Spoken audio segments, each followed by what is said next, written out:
안녕하십니까. 세상 읽어주는 남자 이상훈입니다. 오늘 이 시간에는 이 반도체 제조 분야에는 왜 새 플레이어가 탄생하지 못하는지에 대해서 한 말씀 드리겠습니다. 통상 특정 제품의 수요가 폭발하면 그 제품을 만드는 업체가 늘어나기 마련입니다. 돈이 되기 때문인데요. 하지만 반도체의 경우는 그렇지 않습니다. 이 자동차 칩, 가전칩, IT 기기에 들어가는 프로세서 등이 다 모자라는데도 이 반도체 제조를 하는 파운드리 기업은 더 생기지 않습니다. 더구나 첨단 칩, 핵심 칩을 만드는 기업은 삼성, TSMC 단 2개사 뿐입니다. 기본적으로 반도체 산업은 첨단 기술 산업이고 장치 산업입니다. 칩을 만들려면 어마어마한 설비를 들여놔야 하고 그 이후에는 설비를 놀리지 않을 만큼 수주도 따내야 합니다. 수십조를 들여 공장을 지었는데 기술이 없어서 칩을 수주하지 못하면 망하게 되는 것이죠. 기술 습득은 이제 과거와 비교할 때 너무 어려워졌습니다. 이 삼성이 반도체 사업에 진출했던 1983년만 해도 반도체 제조의 최소 손폭은 1000나노였습니다. 지금은 그 100분의 1인 10나노의 절반인 5나노 공정으로 칩을 만듭니다. 칩을 만들기 위해 거쳐야 하는 공정도 500개에서 600개가 넘습니다.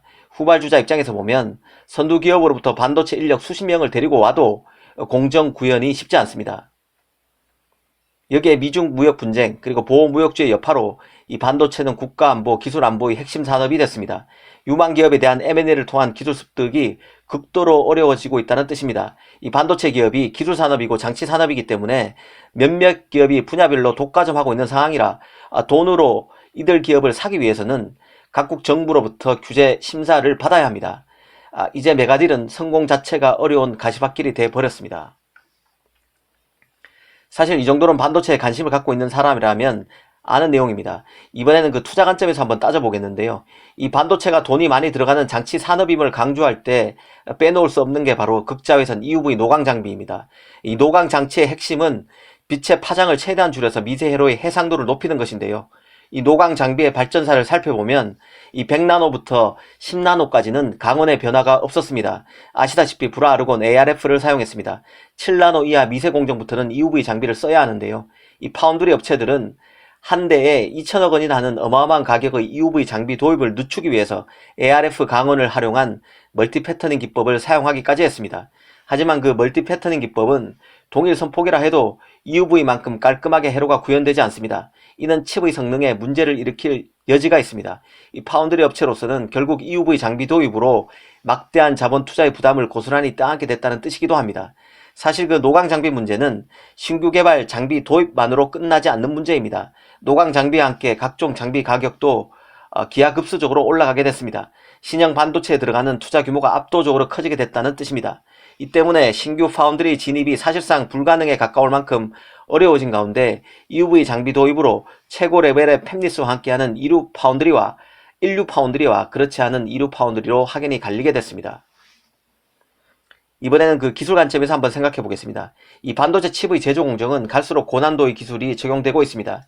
일전에 그 인텔의 폰테베키오 GPU를 소개하면서 칩이 단일 공정에서 전부 만들어지는 게 아니라 조각조각 다른 공정에서 만들어져 통합하는 형태를 띈다고 말씀드린 적이 있습니다.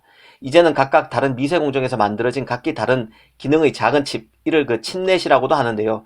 이 각기 다른 기능의 작은 칩을 단일 칩 안에 EMIB 기술을 활용해 합치는 게 일반적일 정도가 됐습니다. 여기서 그 EMIB는 서로 다른 공정과 아키텍처 기반 칩 통합을 위한 기술을 말합니다. 인텔이 갖고 있는 기술인데요. 쉽게 말하면 칩 사이를 연결해서 CPU, 그래픽, 메모리, 입출력 단자 등 복수의 칩이 통신할 수 있도록 지원하는 기술입니다.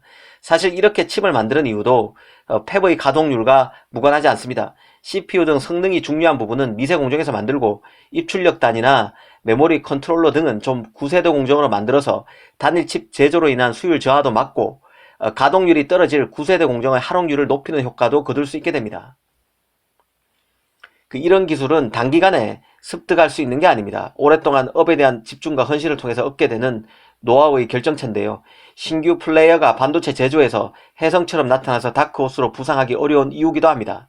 이제 그 반도체 제조 시장은 첨단 칩으로 미래를 선도할 인류 파운드리와 신규 투자를 감당하지 못해서 자신의 자리에 남아 기존 공정을 효율화해 가면서 작은 고객과 함께 일하는 이류 파운드리로 완전히 재편됐다고 볼 수 있습니다.